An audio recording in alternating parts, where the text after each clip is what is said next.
Bonjour à tous, bonjour à toutes. C'est un véritable plaisir pour moi de vous retrouver lors de mes vidéos YouTube. Le sujet d'aujourd'hui sera le nettoyage énergétique. Je vais vous présenter différents outils à utiliser qui sont relativement simples d'utilisation et qui font partie de la vie quotidienne, en tout cas pour la plupart. Nous allons commencer par la purification par le son. Alors, ce que j'appelle le son, c'est les fréquences que peuvent émettre certains sons. En l'occurrence, si vous avez à la maison, par exemple, un bol tibétain, comme celui-ci, donc pas forcément de cette taille, hein, si vous en avez des plus petits, ils font très bien l'affaire.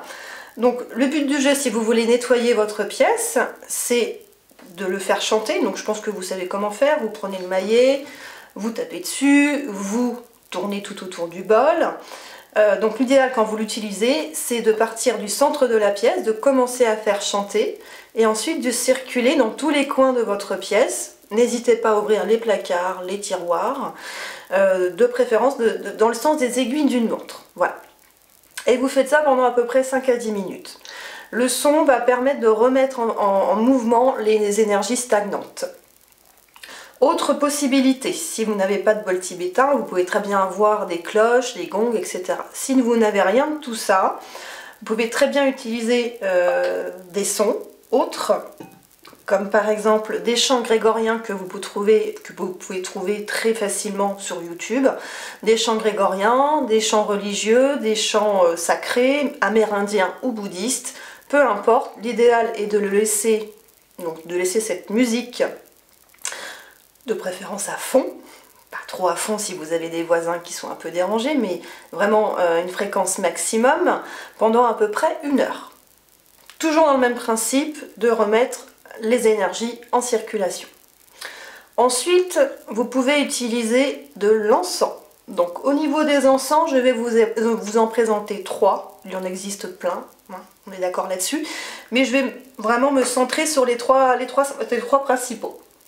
Donc nous avons l'encens de benjoin de Sumatra, donc Sumatra ou du Siam, de préférence en granulé ou en poudre, que vous pouvez donc faire brûler sur un charbon ardent. Donc les charbons ardents, ça se présente sous ce format-là, voilà, c'est des petits galets noirs, donc de charbon, que vous allumez au préalable, faites-les bien chauffer, et ensuite vous disposez donc votre grain ou votre poudre d'encens. Il n'est pas nécessaire d'en mettre beaucoup, hein, sinon ça fume beaucoup trop et ça devient un peu gênant. Hein. Et même principe que pour le bol tibétain, vous partez du centre de la pièce, dans le sens ensuite des aiguilles d'une montre, vous ouvrez les placards, les tiroirs, vous pouvez insister sur certains objets également. L'avantage de l'encens, c'est que vous pouvez l'utiliser sur vous.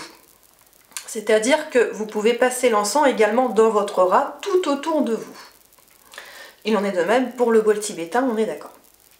Autre encens, donc la sauge blanche séchée, en feuilles séchées. Hein. C'est mieux en feuilles séchées parce que quand vous la trouvez en bâtonnet, comme tous les encens, c'est souvent des mélanges chimiques. Donc on va rester vraiment sur du naturel. Il n'est pas forcément nécessaire de la faire brûler sur un charbon ardent. Vous prenez un récipient en terre cuite, vous l'allumez, ça brûle tout seul, même principe, on part du centre de la pièce et on fait tout le tour dans le sens des aiguilles d'une montre. Et il peut également s'utiliser dans le rat. Et l'encens, donc vraiment, celui-ci il est hyper costaud, donc il y a énormément de précautions à prendre, c'est le camphre. Donc on le trouve sous forme de petites boules cristallisées. Alors, pour le camphre, je vous déconseille fortement de le respirer. Parce que ça peut devenir vraiment très irritant pour les voies respiratoires. Donc quand vous l'allumez sur un petit charbon ardent, vous en mettez très peu, vraiment une toute petite pincée, vous le laissez disposer au centre de la pièce, de préférence évitez sur un tapis, hein, vraiment sur un support qui résiste à la chaleur. Et vous les laissez donc l'encens, la fumée se diffuser avec les portes et les fenêtres ouvertes. N'oubliez pas de faire sortir tous vos animaux, vos plantes, etc. Parce que c'est vraiment très fort le camphre. Et vous aérez bien. Parce que là, du coup, le camphre va vraiment, c'est le karcher énergétique, va vous permettre de vous débarrasser des petites entités négatives et des énergies stagnantes. Donc à faire de temps en temps et non pas à chaque fois. Sinon, ça peut créer quelques soucis. Je ferme la parenthèse des encens. Nous allons aborder maintenant les huiles essentielles, donc un peu le même principe que pour les encens, je vous en présente que 3, même si les huiles essentielles sont toutes merveilleuses, et il en existe une multitude. On va se concentrer sur 3 principales huiles, en tout cas pour aujourd'hui. Nous avons l'huile essentielle de citron, de préférence bio, l'huile essentielle de menthe poivrée et l'huile essentielle de lavande. Pourquoi je dis de préférence bio? Parce que c'est pour éviter justement, vu qu'on va l'utiliser de différentes façons, c'est pour éviter la diffusion des produits chimiques qui sont utilisés lors de leur traitement. Alors, pour par exemple l'huile essentielle de citron et de menthe poivrée, vous pouvez les combiner dans un diffuseur d'huile essentielle, éviter les brûle-parfums qui vont vraiment chauffer l'huile. Donc les diffuseurs d'huile essentielle à froid, où vous mettez juste quelques petites gouttes dans l'eau du diffuseur. Vous laissez diffuser 1 heure ou 2, d'accord. Évitez de l'utiliser en présence des jeunes enfants de moins de 3 ans, et également des personnes asthmatiques, parce que ça devient très irritant pour les muqueuses et également pour les organes respiratoires. La lavande, elle peut s'utiliser seule. Elle va servir justement, contrairement aux 2 autres qui vont décaper, énergétiquement, celle-ci peut servir à monter le taux vibratoire. Donc l'avantage de l'huile essentielle de citron, faites un petit test quand même sur la peau si vous voulez l'utiliser sur vous, c'est que vous pouvez la mettre dans l'eau de votre bain, si vous avez la chance d'avoir une baignoire, ou si vous n'avez pas la chance d'avoir une baignoire, d'en rajouter 1 goutte ou 2 dans votre crème de douche. C'est pour ça que je vous conseille de faire un petit test sur la peau quand même avant.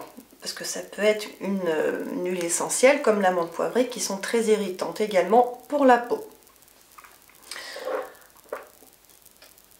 Je ferme la parenthèse des huiles. Nous allons parler maintenant des cristaux.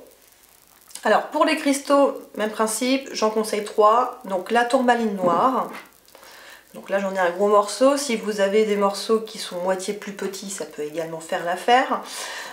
Donc pour la tourmaline noire, de préférence si vous voulez vraiment nettoyer votre pièce avec la tourmaline, vous disposez 4 petites tourmalines donc dans les 4 coins de votre pièce, une au centre, et vous laissez donc les tourmalines faire leur travail et vont absorber les énergies négatives pendant à peu près une demi-journée. N'oubliez pas, avant de les utiliser comme toutes les autres pierres que je vais citer ensuite, de les nettoyer et de les recharger avant et après leur utilisation. Même principe pour le cristal de roche. Donc si vous possédez des pointes biterminées, biterminé veut dire qu'il y a 2 extrémités. Aussi grosse que celle-ci, ou si elle est un peu plus petite, ça peut également faire l'affaire. Donc même principe que pour la tourmaline, donc les pointes dans le coin de votre pièce, dans chaque coin de votre pièce, avec une pointe contre le mur et l'autre vers le centre de la pièce. Si vous avez ensuite un gros bloc de cristal de roche à poser au centre, ça peut être l'idéal également, parce que là, le cristal de roche, vu que c'est un cristal neutre, va monter en vibration la pièce. Autre possibilité que je n'ai pas aujourd'hui, niveau pierre, c'est la shungite. La shungite, à l'instar de la tourmaline, va absorber et neutraliser les énergies négatives. Donc on l'installe, même chose, dans les 4 coins de votre pièce, une au centre, etc. etc. Et j'en ai pas parlé au début, mais on va parler du gros sel. Alors le gros sel, c'est vraiment très facile à trouver. Je pense que la plupart d'entre vous en ont dans leur cuisine. Donc ce gros sel, vous en achetez un petit sachet, ça coûte pas grand chose. L'avantage, c'est que vous pouvez utiliser, donc pour le gros sel qui lui aussi va avoir ce pouvoir d'absorber, des petites coupelles donc, ou des petits bols en céramique, en verre ou en terre cuite. Vous disposez donc à moitié de gros sel dans ces récipients que vous disposez dans les 4 coins de votre pièce. Vous laissez reposer à peu près 2 à 3 jours et vous jetez le gros sel dans une rivière ou dans les toilettes. Évitez de le jeter dans la poubelle. Et vous recommencez le processus de temps en temps. L'avantage également, l'autre avantage du gros sel, c'est que vous pouvez l'utiliser dans votre bain ou en eau de rinçage après la douche. Quand je dis eau de rinçage, c'est que vous mettez dans une bouteille en verre de l'eau chaude, du gros sel, vous laissez fondre et vous vous rincez avec. C'est ça que j'appelle l'eau de rinçage. Autre possibilité également, vous prenez un verre à boire, en verre de préférence également. Vous mettez un tiers de gros sel et ensuite vous rajoutez 2 tiers d'eau. Mais laissez quand même à peu près 1 cm d'intervalle entre le bord du verre et la limite de l'eau. Donc toujours mettre le gros sel avant. Vous disposez donc le verre en question dans la pièce. Pas la peine d'en mettre plusieurs, juste un seul suffira. De préférence hors de portée des enfants, des animaux, voilà, tout ça. Et vous attendez quelques jours. Au fur et à mesure des jours, peut-être que votre sel va commencer à cristalliser et à remonter à la surface. Ça veut bien dire qu'il y a quelque chose qui a besoin d'être nettoyé dans votre pièce et que le processus est en marche. Donc c'est pas non plus quelque chose de 100% efficace, mais en tout cas c'est en prévention ou en entretien. Pour passer maintenant aux ondes de forme. Donc les ondes de forme peuvent également s'utiliser en entretien. C'est-à-dire que là je vais en citer uniquement 2, parce qu'il en existe plein d'autres, mais ça risque d'être trop long. Donc la fameuse coquille Saint-Jacques que j'adore et dont je parle dans pas mal de mes vidéos parce que c'est vraiment un outil très simple d'utilisation et qu'on trouve partout. De préférence des coquilles fraîches de chez le poissonnier. Après si elles ne sont pas fraîches c'est pas un drame non plus. Donc la coquille que vous pouvez pour un lieu en tout cas utiliser, donc même principe que pour les pierres, dans chaque coin de votre pièce, le côté creux vers le plafond et le côté arrondi vers le centre de la pièce. Vous en utiliserez une 5e que vous poserez pile poil au centre. Et même principe, vous laissez à peu près une demi-journée et vous pouvez retirer les coquilles. Ce qui fait que ça va remettre en circulation et transformer l'énergie stagnante. Autre possibilité, la fameuse fleur de vie qui est là. Donc j'en ai fait de tous les formats parce que j'utilise tous les jours pour tout. Pour la boisson, pour la nourriture, pour les médicaments, pour les objets, les pierres, etc. Donc même principe que pour la coquille, si vous pouvez l'imprimer sur internet hein, comme je l'ai fait et puis la plastifier, en poser 4 dans chaque coin, une au centre, sinon si c'est vraiment pour vous, vous pouvez la disposer en grand format dans votre pièce, dans un joli cadre, enfin voilà, il n'y a pas vraiment de limite d'utilisation pour cette fleur de vie, vous pouvez même la mettre sous votre matelas si vous sentez que vous êtes un petit peu à plat. Donc voilà. Pour l'instant, je pense que c'est tout. Je vous ai tout dit en tout cas. J'espère en tout cas que cette vidéo vous a plu. Je vous souhaite une très belle journée et je vous dis à très bientôt pour de nouvelles vidéos. Au revoir.